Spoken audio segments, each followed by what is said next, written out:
Hi everyone, this is Jim Kale, and this is a quick pitch about a senior design project for next year called a real-time controller hardware-in-the-loop platform for emulation of aerospace actuation systems. As we all know, the transportation sector is becoming increasingly electrified, which of course is good if you're majoring in electrical engineering. The transition that's happening is the replacement of mechanical drives and propulsion with electrical systems. So getting rid of hydraulic or pneumatic systems in many cases, and of course the electrical power distribution associated with that. So what is driving that? Of course, clean energy, reduced emissions, but we also get advantages in terms of high power density and reduced space, but also reduced maintenance in these applications. Think of hydraulic fluid and airlines, and the power electronic drives give some additional benefits as well. Enhanced controllability, the sensing and data analytics that compare to traditional drives. This trend towards increasing electrification is now starting to revolutionize the aerospace industry. It's a trend called more electric aircraft, MEA. And students who have an interest in electrical engineering applied to aerospace will likely see many opportunities in this area in the future, both commercial aviation and space applications. However, whenever you make the transition to electrical drives for aerospace applications, of course, those systems have to be thoroughly validated in terms of their functional performance, safety, and reliability compared to traditional methods. So recently, CSU has started a new laboratory called the Aerospace System Emulation and Test, or ASSET Lab. That's a research partnership between CSU and Woodward, which is a global engineering company headquartered here in Fort Collins. That laboratory was created to support research and development in electrical drives specifically for aerospace applications. That research includes advanced control algorithms, electrical drive architectures, but also using the additional sensing and controllability of power electronics to implement data analytics algorithms. Now, an issue is that whenever you go to validate these approaches, it's difficult to get a full-size aircraft or even real aircraft hardware in the laboratory. So how do you validate the control and analytics algorithms without having access to those? This is done using a powerful experimental technique called controller hardware-in-the-loop.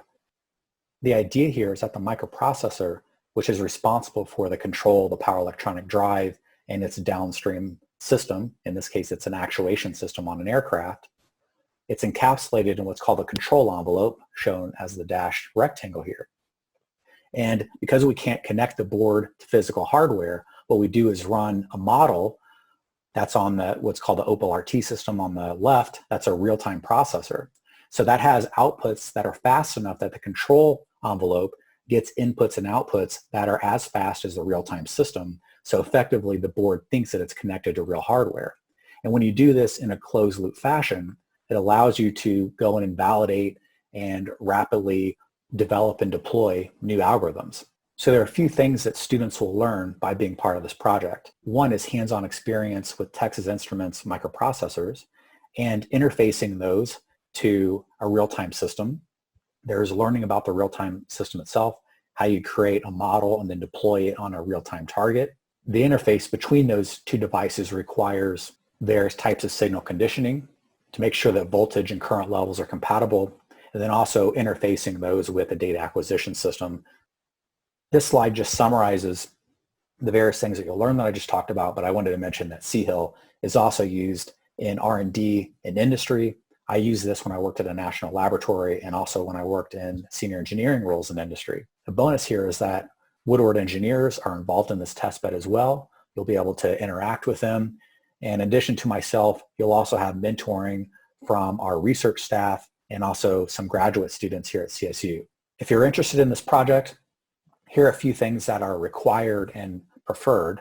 So first of all, what's really required is that you have demonstrated working knowledge of C, C++.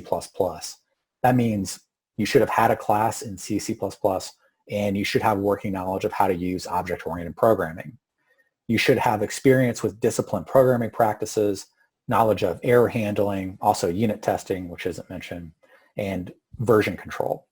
Also, you should have hands-on experience with microcontrollers, at least a class in microcontrollers, but I'm looking for students who have had some hands-on experience with them. These things are preferred, but not necessarily required. Experience with analog and digital signal conditioning electronics would be helpful. Knowledge of basic digital signal processing, DSP, and if you have experience with Texas Instrument microcontrollers, that's definitely a benefit as well. An important note here is that this is a hybrid face-to-face and on-site project. A portion of the project can be done at home. We have development boards. You'll be able to take those with you to work on those remotely if you like. But when we go in and do the CHIL testing, we'll be interfacing the microprocessor with the Opal RT system, which is in the lab. So students will need to come into the laboratory at the CSU Powerhouse Energy campus to conduct those tests. If this has piqued your interest, please come to the one-on-one Zoom meetings to learn more.